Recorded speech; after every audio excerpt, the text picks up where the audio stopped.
আতপ চালের পিঠা, এটা মেশিনে কাটা হয়েছিল, কেটে এটা শুকিয়ে আমি রেখে দিয়েছি।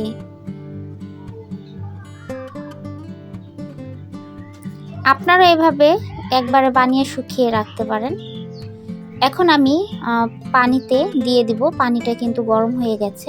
এটা আমি 1 মিনিটের মতন সিদ্ধ করে নেব। এটা কিন্তু গরম পানিতে দিলেই সাথে সাথে সিদ্ধ হয়ে যায়। এটা কিন্তু বেশি সিদ্ধ করা যাবে না, সাথে সাথে নামিয়ে ফেলতে হবে।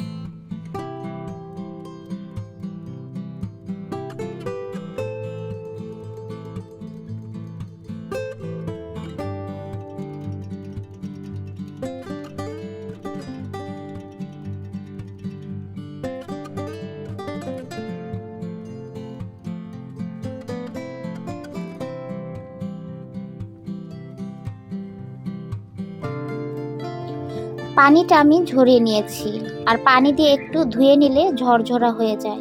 এই যে দেখুন কতটা ঝরঝরা হয়েছে। এখন আমি চুলাতে একটা প্যান বসিয়ে দিয়েছি, সামান্য তেল দিয়ে দিলাম। আপনারা চাইলে মাখন বা ঘি ব্যবহার করতে পারেন। 2টা ডিম দিয়ে দিব। আগে ডিমটা আমি ভেজে নিব।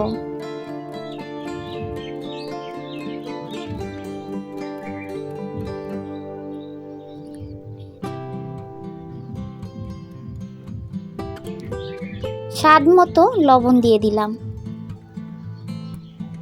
চিকেন মশলা দিয়ে দিয়েছি। আপনারা চাইলে এর পরিবর্তে গোলমরিচের গুঁড়া দিতে পারেন।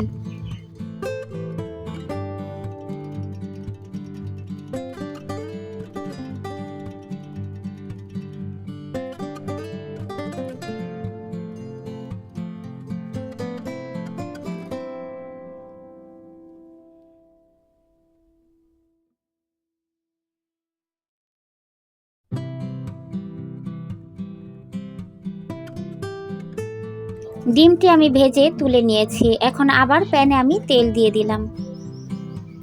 প্রথমে আমি গাজরটা দিয়ে দিব, কারণ গাজরটা একটু শক্ত হয়, তাই আমি গাজরটা প্রথম দিয়ে দিব।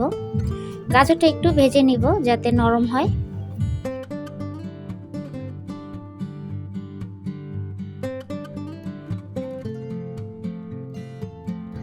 এখন দিয়ে দিব মটরশুঁটি। মটরশুঁটিটাও আমি ভেজে নিব।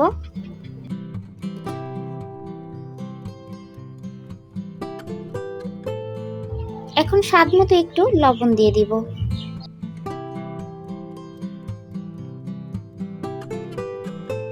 এখন রসুন কুচি দিয়ে দিব।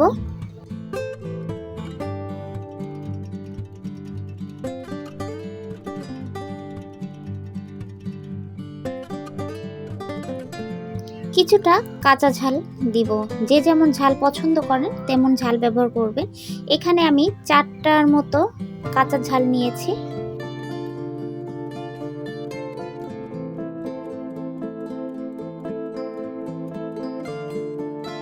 এখন দিয়ে দিয়েছি বাঁধাকপি।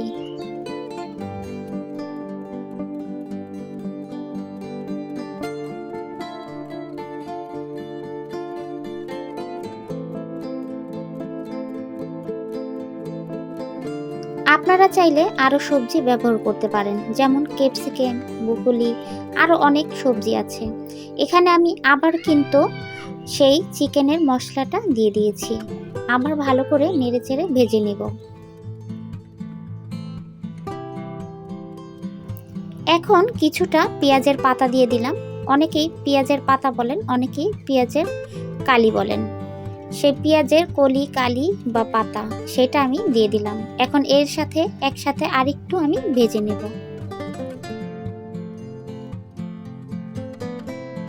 এখন দিয়ে দিব সেই ডিম ভাজা, যেটা আমি আগেই ডিম ভেজে রেখে দিয়েছিলাম। সেই ডিম ভাজাটা এখন আমি এর ভিতরে দিয়ে দিলাম।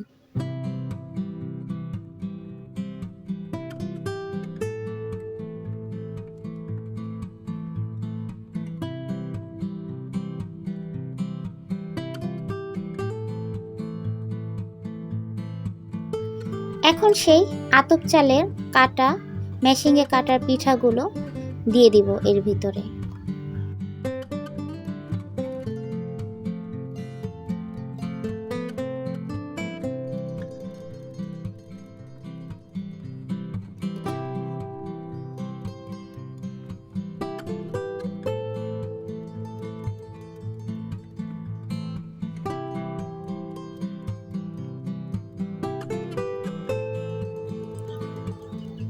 স্বাদ মতো লবণ দিয়ে দিলাম, সেই চিকেন মশলাটা দিয়ে দিয়েছি, টমেটো সস,